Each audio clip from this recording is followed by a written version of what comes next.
FPL Game Week 23 just wrapped up and honestly, it went pretty well. A lot of my players came through and I'm up to 74,000 with 4 free transfers still in the bank. The big win for me this week was switching Jackson to Gakpo. That move netted me a solid 13 points and I couldn't be happier with it. Pickford in goal is looking good and I'm looking forward to keep him for double Game Week 24. The only downside right now is Fabianski losing his place recently, which means I don't have a playing rotating goalkeeper. Definitely something I need to sort out as soon as possible. My defense could have been better. Liverpool had Ipswich for most of the match, but conceded right at the end, which was painful because I was so close to getting Van Dijk's clean sheet points. Aina's Nottingham Forest was a complete mess. Conceding 5 goals to Bournemouth was something I just definitely did not see coming. Bournemouth is now on fire, so I'm seriously thinking about bringing in some of their players. Gabriel with the 7-pointer was nice, given that Arsenal went down to 10 men against Wolves. On my bench, Grief somehow managed to score, which was a nice surprise, but unfortunately there was no way I was putting him in the starting 11 against Liverpool. The midfield was where things got tricky. Salah, my captain, was the only one who delivered, everyone else not so much. Palmer had a rough game with just a 0.07 expected goals, which was pretty disappointing. It seems that Maresca has been pushing him into deeper positions lately, which is making him less of a goal-scoring threat. Maybe that could just be down to Manchester City game though, where they were really going at it with Haaland and Marmoush.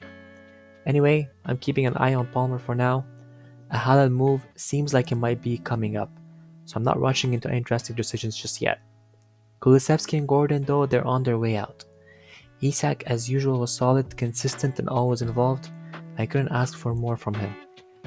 Watching the Liverpool game, I noticed how Gakpo was taking up dangerous positions and helping Roberts on the left with some great and accurate crosses.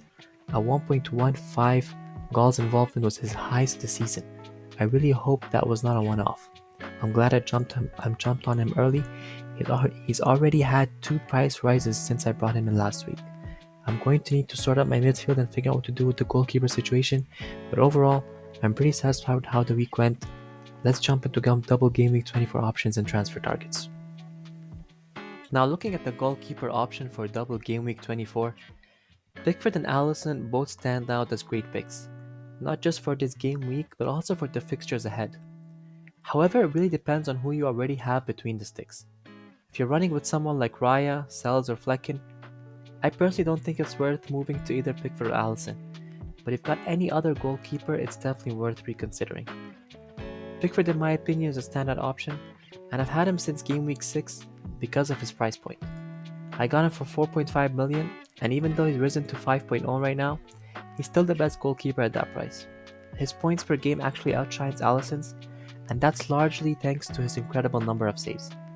So far, Pickford has made 67 saves this season compared to Alisson's 32. That difference in save number is massive and explains why Pickford is able to rack up more points despite Everton's defense not being as strong as Liverpool's. Everton's defense has been decent this season, and a lot of that is down to Sean Dyche's system, which prioritizes defensive structure. Looking at their upcoming fixtures, I think they're fairly even in difficulty, and I wouldn't classify Manchester United or Crystal Palace as particularly tough opponents.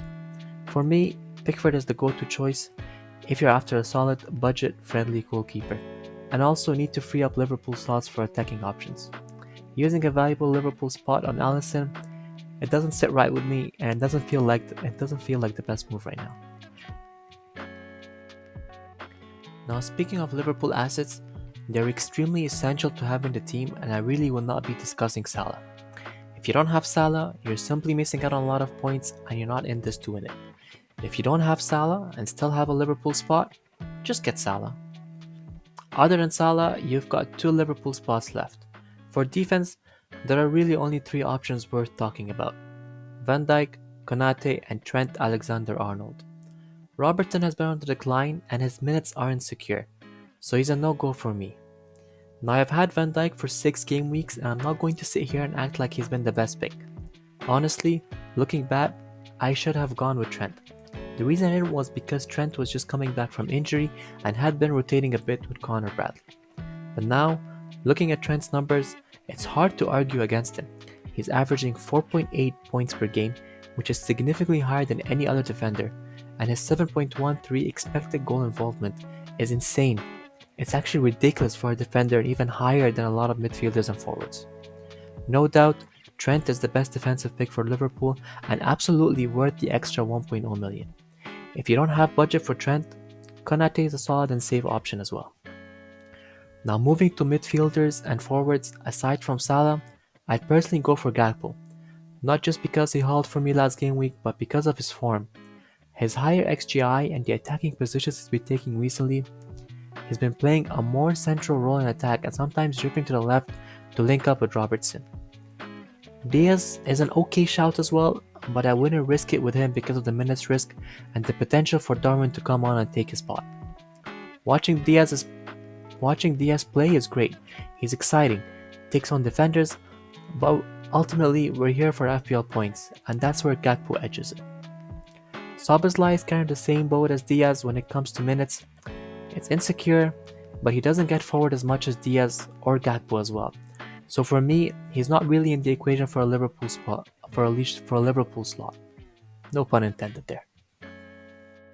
So for my transfer plans, Kulusevski is definitely on his way out this week and Kluivert is coming in my team. That said, Kluivert has a tough game against Liverpool, so it's still up in the air whether he starts for me or not. Ahmad, sitting on my bench, has a great fixture against Crystal Palace. While I'm usually cautious about having United players in my team, Ahmad is the one exception. He's the only player at United right now who shows real tenacity and a hunger to score.